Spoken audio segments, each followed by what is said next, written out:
B&M has been one of the most reliable manufacturers for the past 20 years, no matter what has happened in the industry. I don't think B&M has made a bad ride in the last 10 years, as long as you don't count some of those flawless conversions. However, the same can be said with other manufacturers like RMC, Mach Rides, Intamin, and Vekoma. In fact, many would argue that those manufacturers have all outdone B&M as of late. Not to say B&M is regressing, because they certainly are not, but they've struggled to progress as much as other manufacturers. It would be fair to say that they have been focused on staying consistent with their hyper, wing, and dive models to avoid stepping outside of their comfort zone, and to continue selling reliable, smooth, consistent, and high-capacity products to parks around the world. However, they have lacked the innovation factor and have failed to keep up with the ever-evolving industry. Manufacturers such as Intamin, RMC, and Vekoma have taken the figurative innovation torch from B&M in the past 10 years. Today, I'll be discussing the fall of B&M with Eric from Theme Park Avenue.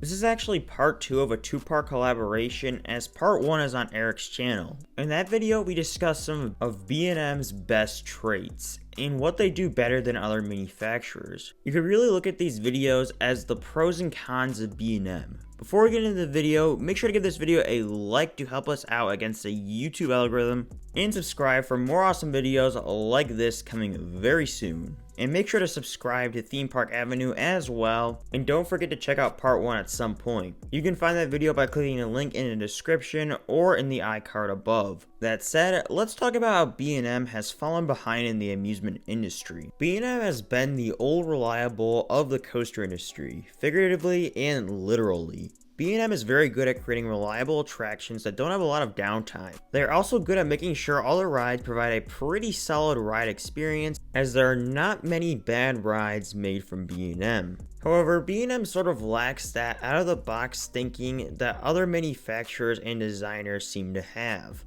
This results in the rides being good, but to people who get around to a decent amount of parks, these rides aren't that special either typically. Take some of their most recent creations for example. Candemonium is a B&M hyper at Hershey Park, and I think it's a pretty good ride, and that's generally agreed upon among coaster enthusiasts. However, this coaster doesn't do anything spectacular, especially in the design of the layout. It starts off with a big drop, then a big airtime hill, a turnaround, another hill, a speed hill, an upward helix, a bank turn thing that gives a little bit of airtime, another airtime hill, a little helix, and then a tiny pop into the brake run. All of that makes for a good ride experience, but there isn't really anything special about the layout that'll wow you. That outside banking hill is pretty fun, but it's not like other manufacturers haven't been doing that for the past 5 years or so. Heck, even B&M has done things like that before. It's the same thing with Orion. Don't get me wrong, I love that ride, it's one of my favorite coasters, but it has a very simple layout. No inversions, no crazy airtime maneuvers, and no snappy moments. Dive coasters from B&M like Dr. Diabolical's Cliffhanger and Emperor feature nothing in terms of new elements that haven't already been done before.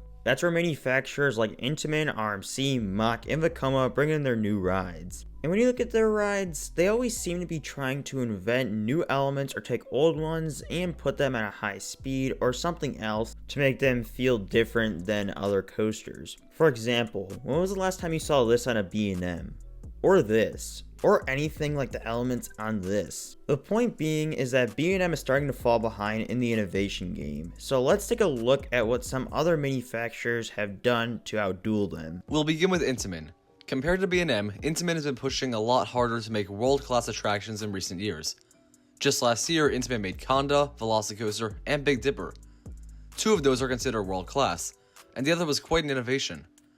Intamin is continuing to make more excellent launch coasters and innovations around the world this year when we see Pantheon's opening. For B&M 2022, we'll see 2 decent dive coasters, but that's about it.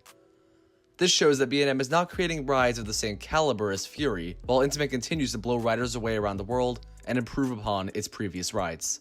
Next is RMC, who has become the golden standard for innovation in the industry. RMC entered the game in 2011 with New Texas Giant, and hasn't looked back since. RMC made record-breaking coaster after record-breaking coaster, and nearly every one of their coasters has been praised by coaster enthusiasts almost unanimously. Some of their newest coasters like Airy Force 1 and Iron Gwazi have all sorts of elements that were rarely imagined before RMC. These coasters have got everyone talking. People are thinking that these rides could potentially be the best in the world over other coasters, most of which have been made from RMC. If you look at B&M, they have a couple of dive coasters coming this year that would have made waves 10 years ago, but RMC has left their simpler rides in the dust. Mach Rides has also been innovating in recent years. Probably the most prominent innovation was the Extreme Spinner. No manufacturer has made anything quite like them, and Mach is improving on them. The improvement between Time Traveler and Ride to Happiness is insane, and who knows how much better these can get. Mach has also been making hypercoasters and launch coasters that have been wildly different from those made by other manufacturers. While Mach has been doing things with its rides that nobody else has done, B&M has stayed a lot safer, which is part of the reason why more American enthusiasts are talking about a spinning coaster in Belgium than the Kings Island Giga Coaster that everybody wanted. Next, let's discuss Vekoma. Vekoma has done a complete 180 to how they were in the 90s. From the excruciatingly bad SLCs and boomerangs, Vekoma has adjusted their track style so the rides are smoother and able to perform much more rapid maneuvers. Vekoma makes their own style of launch coasters, whether that be their take on the Blitz coaster model, which has come in many different forms, or their more traditional launch inverting roller coasters. They also have what I call to be their take on the mega coaster, similar to those by Intamin or Mach. These rides have lift hills and perform tight elements and rapid maneuvers. Looking at all those inversions and different kind of maneuvers, Vekoma is much more impressive considering where they were as a company 20 years ago. Vekoma arose around the same time as B&M, and they were viewed as the budget version of B&M that parks went to for a cheaper version of inverted coasters or standard loopers.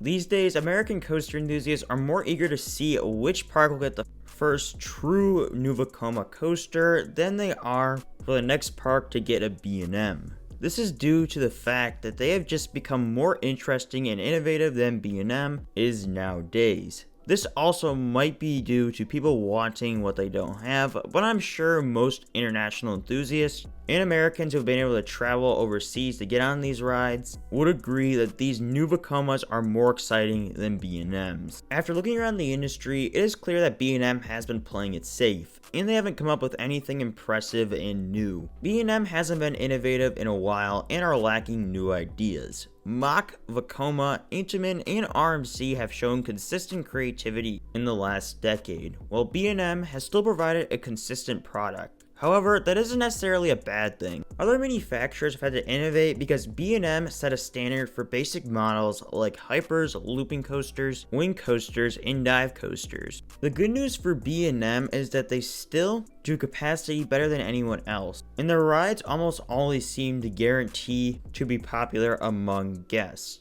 When you're in trouble, who do you go to? You go to the most reliable option. That's why you see Six Flags getting a sure hit with Dr. Diabolical's Cliffhanger. There will always be a place for B&M, even if other companies can make rides that coaster enthusiasts like more. We haven't seen a drop in demand for B&Ms, and that makes sense because being reliable can sometimes be more important than anything else. I don't think B&M will change their habits too much, but that's because they don't have to. They are established, reliable, and they always provide rides that are great in the capacity department. Those other manufacturers aren't flawless either.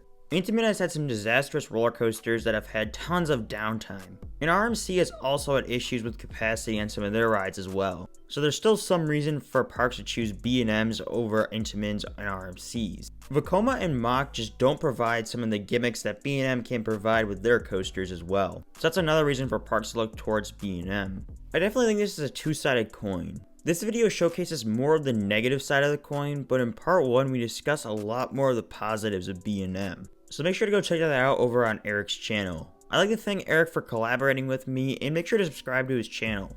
Don't forget to like this video and subscribe for more awesome content coming very soon. With all that being said, I'd like to thank you all for watching, and I'll see you all in the next video.